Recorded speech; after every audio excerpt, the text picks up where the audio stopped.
I got a whole bunch of stuff I'm working on today, Eliminators, so let's get right into it.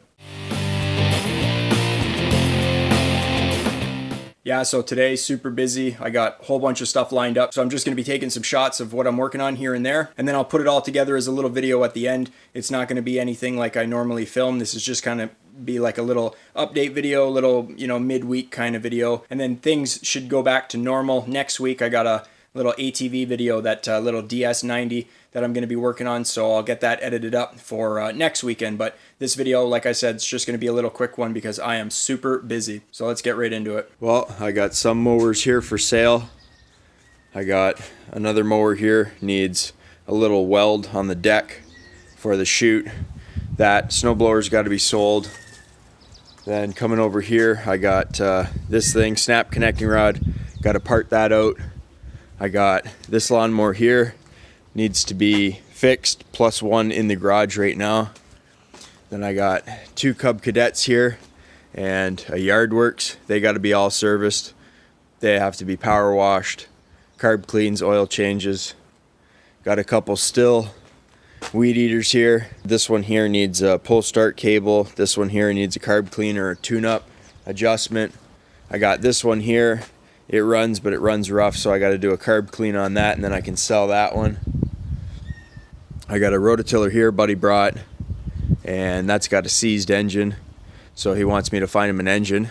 I finally got the boot for the carb on this one because it's cracked right in there, so I got to replace that boot, and then I can adjust that carb and get this thing out of here.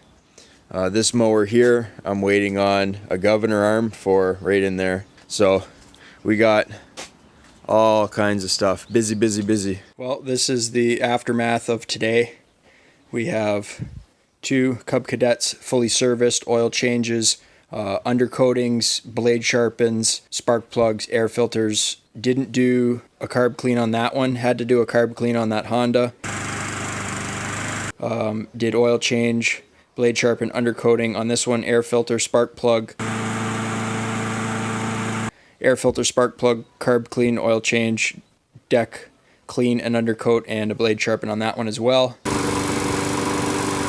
I will get to the still weed eaters tomorrow, and then this Troy-Bilt weed eater right there, buddy snapped off the air filter housing, and when I sourced parts, oddly enough, it's cheaper to buy the air filter with the housing and the carburetor for like $35 than it is just to buy the air filter housing by itself for like 45 or 50 bucks, which is crazy. I don't know how they can give you a carburetor and then charge you less, but yeah, so parts are on ordered for that Troy-Bilt. I also sold every single one of my lawnmowers, so I had a total of 4.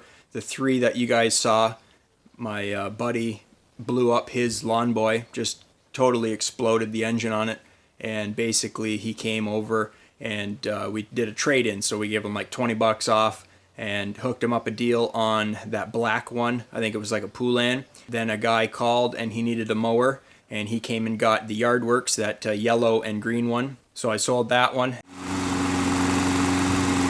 And then a guy called after that, he needed a lawnmower. We sold him the Yardworks, I think, and I believe I did a flywheel key on that one. I think it sheared a key, and we got it as a trade-in for another one that we did last year, and that thing fired right up first pull. He took it, and he also bought a no-spill gas can off of us, so right back there we sell no-spill gas cans. So he picked up one of those for 35 bucks, just the small ones, so we sell the small ones for 35, and the big ones they're like 20 liter, and we sell them for 55, which is cheaper than what you can get them for on Amazon. Then an older guy came, and he ended up purchasing the silver self-propel for $235, and then we sold another self-propel, a good one, the best one that we had. It was like basically brand new, to our next door neighbors for $275. So pretty much all of my lawnmowers are now sold. I do have a couple still that I need to fix up, and basically one was a side discharge and nobody really likes them,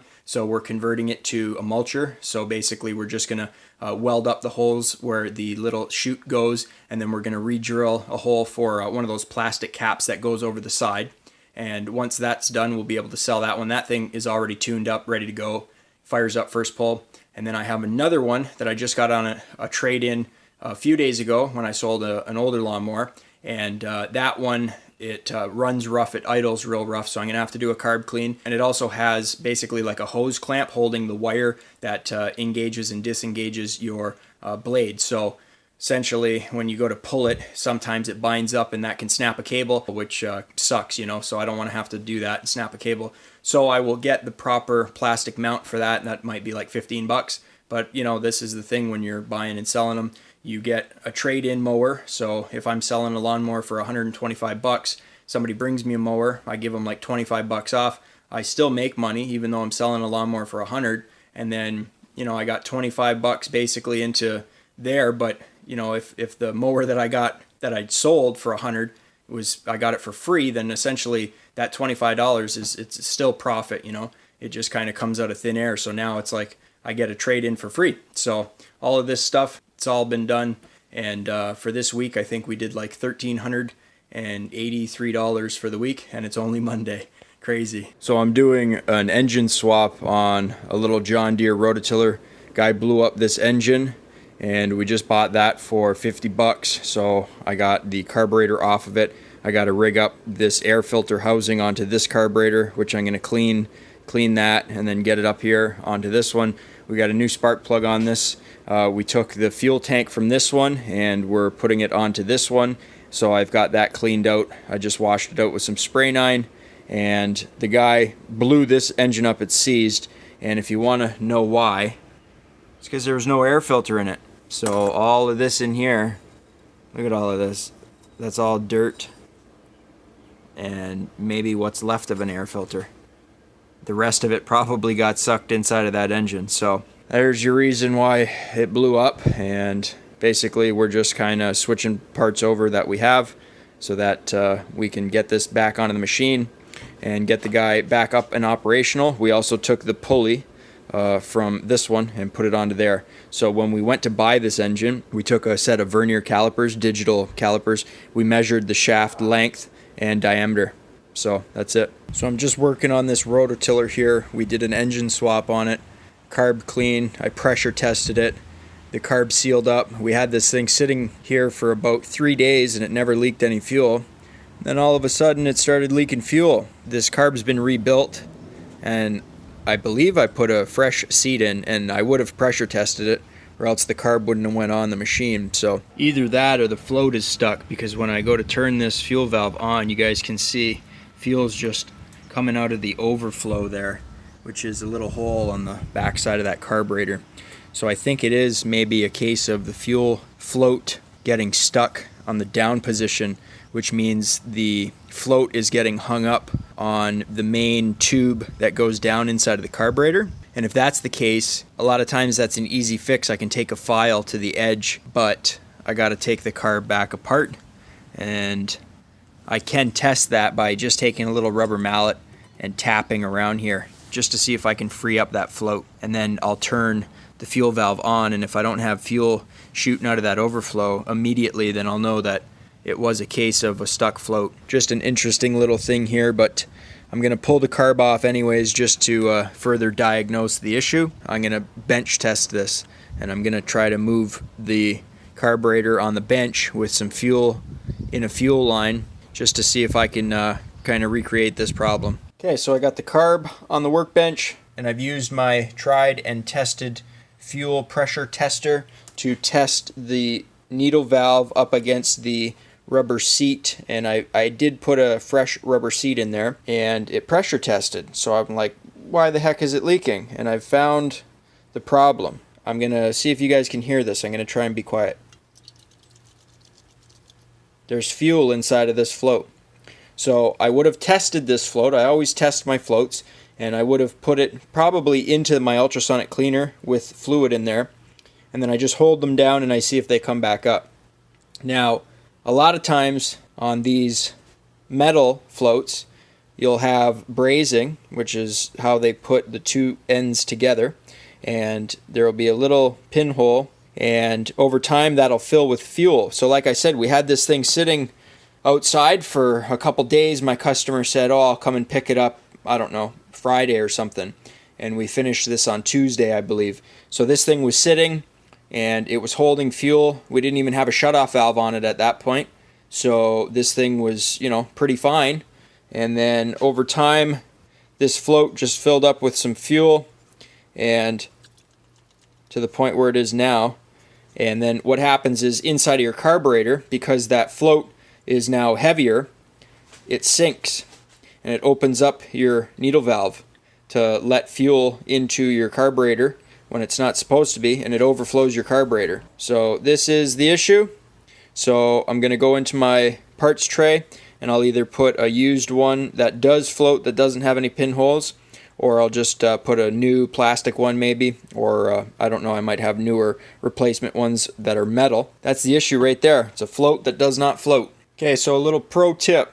I order a lot of stuff from China, and a lot of these replacement carbs that I get, out of maybe every 20 that I buy, I get one that leaks or has a small hairline crack in it or whatever. And then I completely strip the carb apart and I save all the pieces. So I save the float, I save all the jets. That's a used jet there, but all the rest of this stuff you guys can see is new. The gasket for the bowl O-ring there, that's new. And I just mark it Tecumseh Carb Parts Snowblower. So if I ever need something, such as this plastic float, I just go and take it from the bag of spare parts that I have. So now I have a new float on here. I've leveled that off. I might have to make a small adjustment to it, but I'm going to pressure test this and we're going to see if it holds. Okay, so I'm putting in a new seat, a little rubber seat, and I'm just trying some different needle valves with my new plastic float, and I'm just using a little drift punch here that's the same size. Actually, it's slightly smaller than the hole in which the needle valve goes into, and I just use that to slightly depress that seat into position. And if you've noticed here, I've kind of sanded down the edges so that it doesn't cut the rubber seat.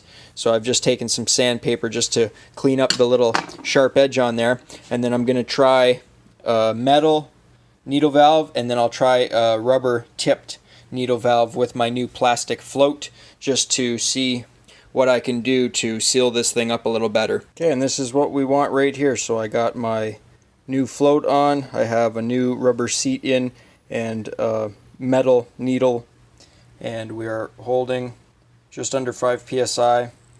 That's exactly where we want it. So I'm going to put this carb back together, put some fuel in it, and it'll be good to go. Okay, so I've got the carb back on the machine. This thing runs awesome now.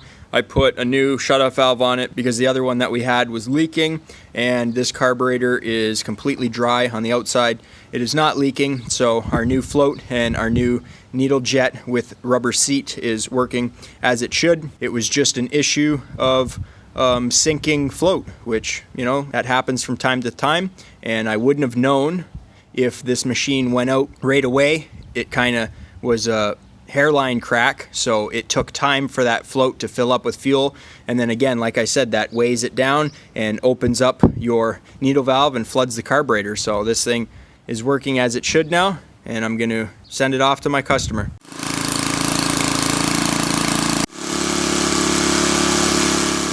So I don't normally film on my phone. I'm doing it here just because I'm out in the garage and I'm pretty greasy and I've been working all day, and I don't want to go and get my camcorder. But things have been super busy here. It's the transition period in between like spring and summer, so lawnmowers are crazy. I got ATVs all over the place. There's little mini bikes I'm working on now. I'm going to try and do videos whenever I can on the interesting stuff. You know, lawnmowers, you guys have pretty much seen it all, but I'll be doing videos on a little mini bike. I got to do a weld repair, and the DS 650. I'm still waiting on parts for that thing.